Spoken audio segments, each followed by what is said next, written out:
विद्यार्थी खरं म्हणजे आज मी एखाद्या ऑलिम्पिकच्या उद्घाटन समारंभाला आलो की काय असं मला भास झालं होतं, भास होतो आहे.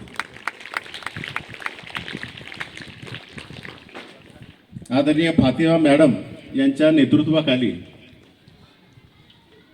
इतकं सुंदर दृश्य मला अनुभवता आलं.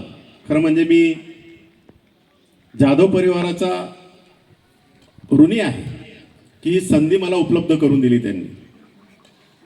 अनेक साहित्यिक सांस्कृतिक कार्यक्रमांना मी गेलेलो आहे, परंतु इतका आनंद, अवर्णनीय आनंद मला पहिल्यांदाच या ठिकाणी मिळालेला आहे.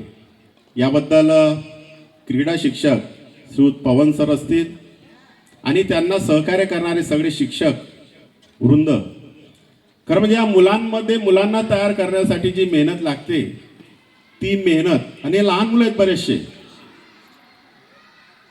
यांच्यासाठी मेहनत करणारे सगळे जे शिक्षक वृंद आहे ते अभिनंदनास पात्र आहेत. त्यांचं मी मनपूर्वक या ठिकाणी अभिनंदन करतो. डोळ्याचं पारणं फिटतील इतकं सुंदर विहंगमय अशा पद्धतीचं दृश्य समोर आम्ही पाहत होतो. सकाळी धरणगाव पोलीस स्टेशनचे PI पवन देसले साहेब यांनी अगदी थोडक्यामध्ये आपलं मनोगत व्यक्त केलं. त्यांना खूप उचंबळून आलेलं होतं, खूप बोलायचं होतं, परंतु मीटिंग असल्यामुळे ते लगेच निघून गेलेत. मला वारंवार संधी मिळते या शाळेत यायची, आणि या शाळेत आलं की मला माझं बालपण पण आठवत राहतं.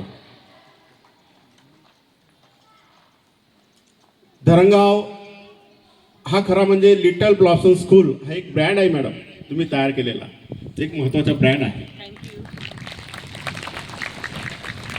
तुम्हाला माहिती असतं ब्रँड, आपण पॉन्ड्स वगैरे जे असणार हे ब्रँड आहे. ब्रँडेड कापड घेतो आपण, ब्रँडेड वस्तू घेतो, तसं लिटल ब्लॉसम एक प्रकारचं ब्रँड आहे आपल्या धरणगाव तालुक्यामध्ये, जळगाव जिल्ह्यामधला.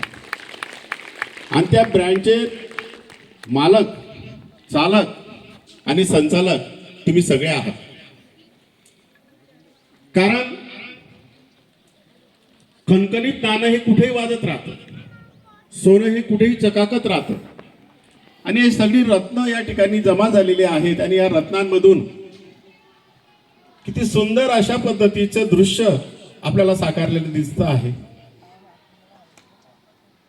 मला ज्योती मॅडमांचा खूप अभिमान वाटतो की एखादी संस्था चालवताना किती त्रास सहन करावा लागतो, सगळ्या तन मन धन, आणि त्यानंतर मग घरामध्ये विचार विनिमय होतो.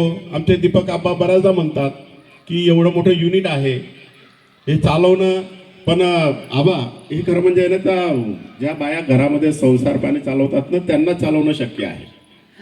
आणि मी तर फार धाडसाने म्हणतो की धरणगावच्या सांस्कृतिक शैक्षणिक ची धुरा जी आहे की नाही ती सगळ्या लेडीजच्या हातात आहे.